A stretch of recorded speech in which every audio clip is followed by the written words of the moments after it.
Може ли да замислите свет без кафе? Започнување на свежите утра, во кои ќе бидеме лишени од убавата арома на кафе, зрнцата што не ги разгорува теновите и светилата.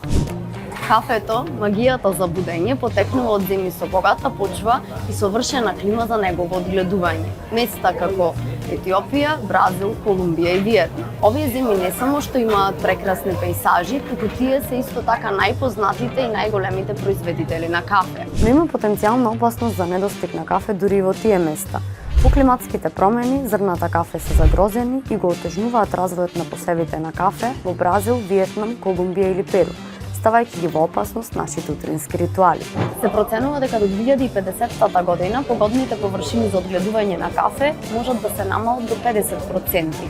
Ајде да видиме некои од можните решенија. Едно од решенијата би била миграцијата на можни насади во други региони, додека во студии и истражувања како алтернативен метод се гледаат и нови мешавини и хибриди на растенија за кафе. Исто така, прифаќање на одржливи земјоделски практики, инвестирање во видови кафе отпорни на климата и намалување на отпадот се други алтернативни решенија. Ќе има криза со кафе, дури и трошок во економска смисла за земји како Бразил, Виетнам или Колумбија, кои во голема мера се опираат на производството на кафе за екзистенција.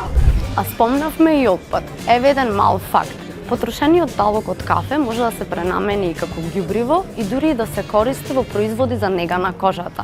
Така што овој ваш утрински пијалок е клуч за животот, голтка по голтка.